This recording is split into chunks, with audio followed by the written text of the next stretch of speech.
Assalamualaikum warahmatullahi wabarakatuh. Perkenalkan saya Raden Zura Aulia Daniel dengan NIM 21323111011. Di sini saya akan menjelaskan tentang pencegahan primer, sekunder, dan tersier terkait penyakit lupus yang dimana penyakit lupus ini berhubungan dengan penyakit SRD sesuai dengan eh, penyakit kelompok saya yakni kelompok 5.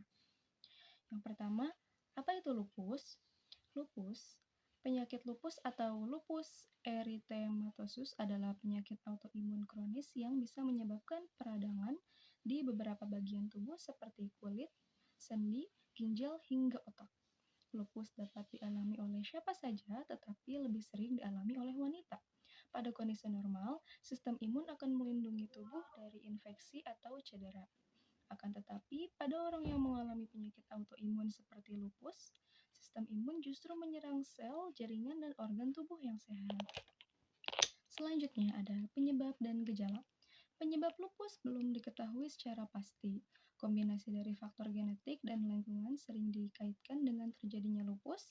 Beberapa pemicu munculnya gejala lupus adalah paparan sinar matahari, infeksi penyakit, atau obat-obatan tertentu. Lupus dapat menyebabkan peradangan di berbagai organ dan bagian tubuh. Hal ini menyebabkan gejala lupus bisa berbeda pada penderitanya. Meski begitu, terdapat sejumlah gejala umum yang bisa terjadi, seperti nyeri dan kaku pada sendi, lelah, ruam kulit, sensitif terhadap sinar matahari, dan penurunan berat badan.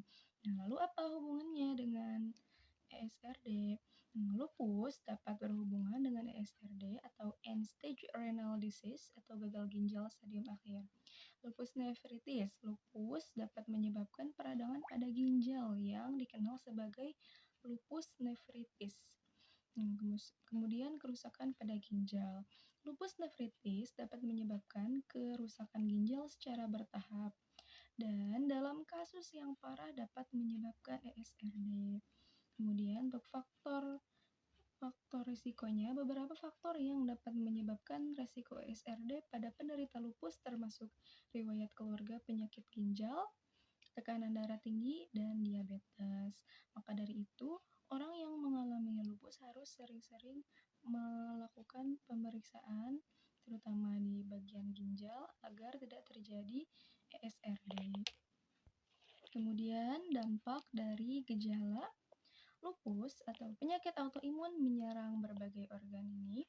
Gejala umum meliputi ruam kulit terutama di wajah, nyeri sendi, peradangan pada ginjal, paru-paru, dan jantung, serta masalah saraf dan darah.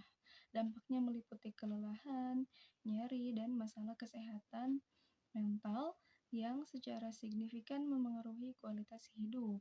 Diagnosis dan pengobatan tepat waktu sangat penting untuk pengelolaan gejala dan pencegahan komplikasi. Kemudian untuk pengobatan lupus. Lupus tidak dapat disembuhkan. Pengobatan yang ada sebatas untuk meredakan keluhan, mencegah munculnya gejala, menghambat perkembangan penyakit, dan mencegah kerusakan organ. Terapi meliputi obat anti malaria, misalnya hidroksikloroquine, kortikosteroid misalnya prednison, penekanan kekebalan misalnya azathioprin, methotrexate, dan obat biologis misalnya belimumab.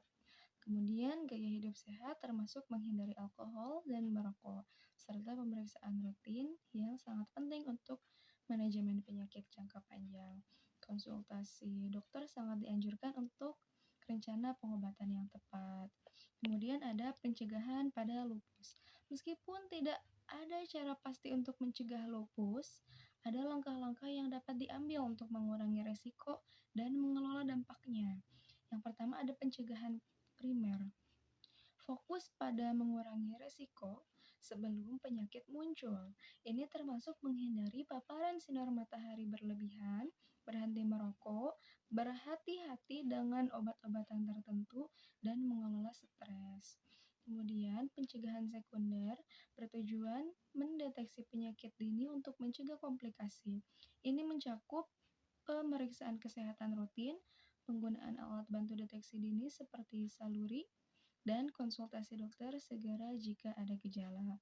Kemudian untuk pencegahan tersiernya, memfokuskan pada pengelolaan penyakit setelah diagnosis untuk mencegah komplikasi dan meningkatkan kualitas hidup. Ini melibatkan pengobatan yang tepat, gaya hidup sehat atau diet, olahraga, manajemen stres, dukungan kelompok, dan edukasi terkait dengan lupus. Sekian, terima kasih penjelasan tentang penyakit lupus dari saya. Semoga ilmunya bermanfaat. Wassalamualaikum warahmatullahi wabarakatuh.